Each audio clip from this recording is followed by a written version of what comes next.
After na lumabas yung mga rumors about sa possibility comeback ni AD sa Lakers dahil sa buyout contract na pwedeng araw gawin nito sa Washington Wizards, parang maagang pinutol ni Davis ang mga usapan na yan after sabihin yung totoong istorya niya sa pagkakatrade nun sa Dallas Mavericks sa The Draymond Green Show. Sinabi dyan mismo ni Davis na 6 years siyang naglaro sa Lakers, may championship pa sila, pero wala man lang araw tawag or text na na-receive yan bago siya i-trade papuntang Dallas nun.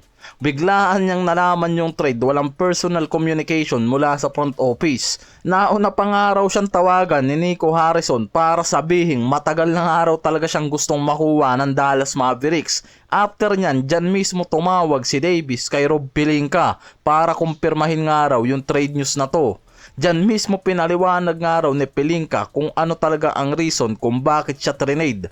Gusto nga raw ng mga to yung mga younger player at maghanda na para sa future pagkatapos ni LeBron, para sa reveal direction nila. Kaya talagang hindi nga raw inaasahan ni Davis yung trade na to. May report pa nga na siya mismo yung nagre-request dapat sa Lakers para kuhain itong si Luka dahil gusto nga raw niya talagang maging teammate si Luka sa Lakers. Ang problema, kinuha nila si Luka pero siya ang ginawang kapalit, literal na parang trinidor nga si Davis sa Lakers. Wala siyang idea sa trade niya na mangyayari. Yung trade idea niya naman na hinihiling sa Lakers ginawa ng front office pero siya mismo ang ginamit na trade asset dyan.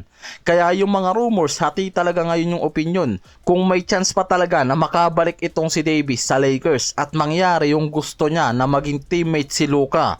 Kung papasok kasi yan sa buyout contract, sobrang labo nga raw. Nasa injured list pa yan ng Wizards at hindi pa nakakapaglaro at under contract pa siya sa team. Kaya walang dahilan para nga raw i-buyout siya agad, lalo na nakikitang malaki ang contract na hawak niya, kaya nakikita pa rin siya bilang asset sa Washington Wizards ngayon. Samantalang frustrated na talaga itong si JJ Redick kay Ayton ngayon. Sa second game nila na nangyari kontra OKC Thunder, 3 points, 3 rebounds, 1 of 4 shooting yan.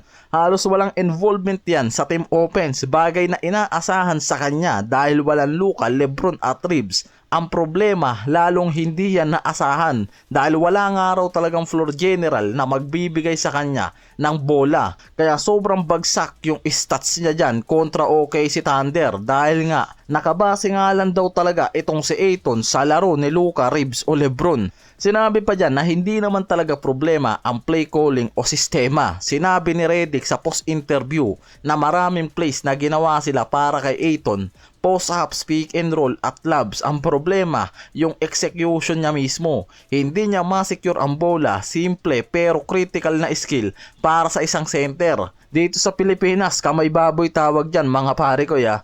Na mismong nakikitang malaking problema dito kay Ayton ngayon. Ramdam na mismo talaga yung frustration ni Redick ngayon habang nagsasalita yan sa interview.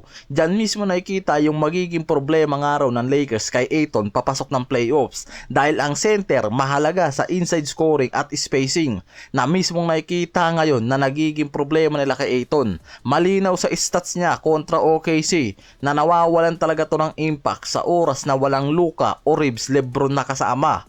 Mas pinipili na lang rin kasi ngayon ni Redick na ipahinga si LeBron sa game. Halos 30 points ang lead ng OKC Thunder sa game na yan hanggang sa dulo dinomina sila. Sobrang hina ng bench scoring ng Lakers, halos si Hachimura lang rin talaga yung gumana dyan. May 15 points yan, katulong si Kennard may 10 points. Nagamit din dyan itong si Thiero at Nick Smith na may combined 21 points sa game. Ginamit din si Dalton Knecht pero hindi rin ganun naging effective. Nasasayang yung opportunity na binibigay sa kanya habang walang Reeves. 5 points, 2 of 6 sa field. Ang Lakers ngayon may 3 straight losses na at habang papalapit pa ang playoffs, yan yung nagiging problema nila. 3 games remaining at may posibilidad pa ngayon na bumagsak sila sa 5th seeding.